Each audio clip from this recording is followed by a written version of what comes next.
kapan Jokowi? Nah, AHY harus membuktikan dulu pernyataan dia. Bagaimana membuktikannya? Buka datanya. Data 70%, 80% itu apa saja, di mana, dibangun tahun berapa, selesai tahun berapa, dan kapan Jokowi kemudian melakukan gunting pitanya. Data itu yang kita butuhkan. Sehingga kalau kemudian kita masuk pada ruang perdebatan maupun diskusi, jadi ilmiah dan intelek. Jangan kemudian ada datanya mana? Rasanya.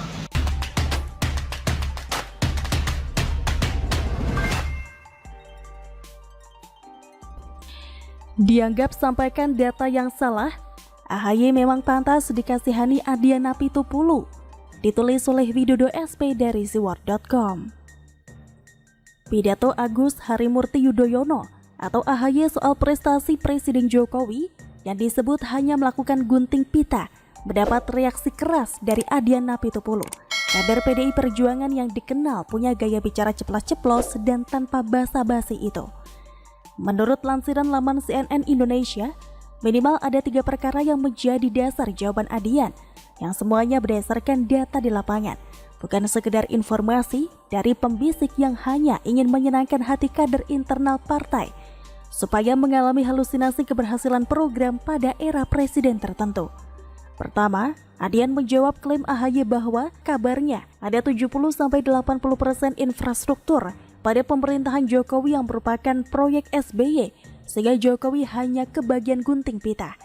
Menurut Adian, jalan tol yang dibangun pada era SBY 2005 sampai 2014, mulai dari konstruksi hingga gunting pita, total sepanjang 189,2 km. Nah, dari jumlah itu yang sukses diselesaikan pada era Jokowi, meneruskan warisan proyek tol era SBY sepanjang 222 km. Pada era Jokowi sendiri target penyelesaian jalan tol sampai 2023 nanti akan sepanjang 2.290 km. Silakan hitung sendiri klaim 70-80% itu dari mana kira-kira sumbernya. Pantesan Adian Apitupulu merasa kasihan karena AHY menerima data yang salah, lalu sekedar menyampaikan seperti orang yang kena prank gitu. Kedua, soal bandara, yang pada era SBY hanya selesai 24 bandara, dengan kondisi sebagian besar sudah dikerjakan oleh presiden sebelum SBY. Mungkin ini yang lebih cocok disebut gunting pita ya, Mas AHY? Ketiga, soal bendungan yang juga tak luput diklaim AHY menjadi warisan Pepo SBY. Jangan ketawa ya, karena menurut Adian, beberapa bendungan yang dimulai konstruksinya hanya beberapa bulan sebelum SBY selesai menjadi Presiden RI di tahun 2014, seperti Bendungan Teritip, Ragnamo, Logung, Gondang, dan Pedikso. Program SBY hanya seremoni peletakan batu pertama. Yaelah, kalau tinggal peletakan batu saja, keponakan saya juga bisa. Orang mungkin bertanya berapa bendungan yang konstruksinya dibangun Jokowi dan selesai di era periode Jokowi? Dari data saya, dari 2015 hingga nanti 2023, total ada 39 bendungan, sementara 4 lagi diresmikan tahun 2025. Bonus bagi pemerintahan berikutnya, kata Adian.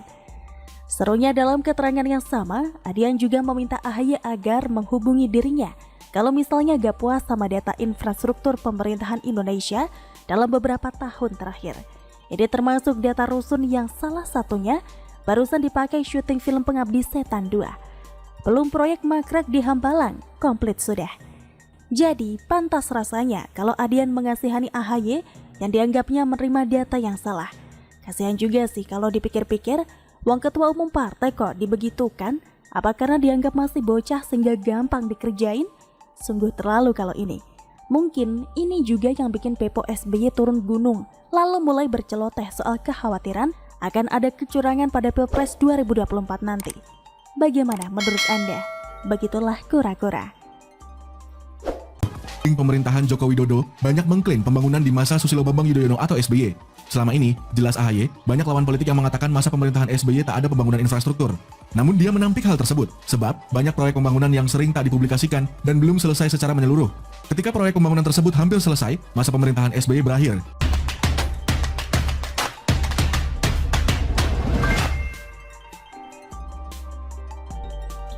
AHY kalah telak dari Gibran yang gak pernah pamer bapaknya sendiri. Ditulis oleh Syardi dari siwar.com. Saya sering bertanya pada diri sendiri, apakah AHY tidak bisa hidup mandiri di politik tanpa nama bapaknya SBY? AHY mirip anak kecil yang tidak bisa apa-apa tanpa SBY. diusung jadi calon gubernur DKI pun karena ada SBY. Tanpa SBY, AHY takkan dilirik. Jadi ketua umum Demokrat pun pasti ada peran SBY. Tanpa SBY, AHY bisa apa? Mungkin jualan nasi goreng atau ayam penyet. AHY baru-baru ini dalam pidato pembukaan dalam rapat pimpinan nasional atau Rapimnas Partai Demokrat menyindir rezim Presiden Jokowi di periode pertama yang hanya prosesi gunting pita untuk meresmikan proyek pembangunan. AHY menyebut Jokowi hanya meresmikan proyek infrastruktur yang sebelumnya memang sudah dijalankan di era pemerintahan SBY. Jadi jelas banyak sekali proyek-proyek itu kami menyeluruh dan tidak seringkali dipublikasi. Ada yang mengatakan misal, zaman dulu nggak ada pembangunan infrastruktur, nyatanya banyak, kata AHY. Kami rencanakan, persiapkan, dialokasikan anggarannya, dan dimulai dibangun sehingga banyak yang tinggal dan sudah 70%, bahkan tinggal 9%. Tinggal gunting pita. Setahun pemerintahan gunting pita kira-kira masuk akal nggak? Katanya lagi. Lantas, AHY mengatakan pihaknya tidak memerlukan apresiasi publik terhadap program kerja yang dijalankan saat era SBY. Kita nggak perlu juga diapresiasi, tapi jangan mengatakan ini kehebatan kita. 1 tahun gunting pita. Itu namanya claiming sesuatu yang ya kadang-kadang saya speechless juga mengatakannya, katanya. Agak membingungkan. Ini yang mau nyapres, apakah AHY atau SBY? Kok bawa-bawa nama SBY terus sih? Memangnya SBY mau jadi cawapres bertanding dengan Jokowi? AHY mau nyapres tapi gelagatnya malah seperti menjadi juru kampanye buat bapaknya sendiri. Kasihan sekali anak ini.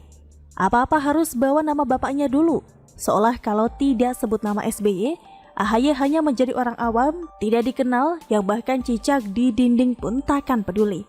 Kalau memang banyak infrastruktur yang dibangun SBY cukup banyak, kenapa AHY tidak sebutkan satu persatu? Mumpung diliput media, sebutkan semua yang dibangun SBY biar kita paham. Nyatanya kalah jauh dengan yang dibangun Jokowi. Jokowi itu bahkan bisa menyelesaikan banyak proyek yang digagas jauh dari era Soekarno sekalipun. Yang kita ingat adalah Hambalang, 34 proyek pembangkit listrik juga mangkrak. Yang 100% tidak mangkrak adalah lagu-lagu hasil karyanya sendiri. SBY menciptakan 40 hari 4 album, mungkin jauh lebih banyak daripada jumlah proyek besar yang dibangun. Paling hanya direncanakan, lalu kalaupun dibangun ada yang ditelantarkan tapi dilanjutkan Jokowi. Kalau model begini sih jangan minta bagian kontribusi dong. AHY ini sampai detik ini tidak pernah menjadi diri sendiri lepas dari bayang-bayang nama besar SBY. Terlalu melekat dan tidak bisa jauh-jauh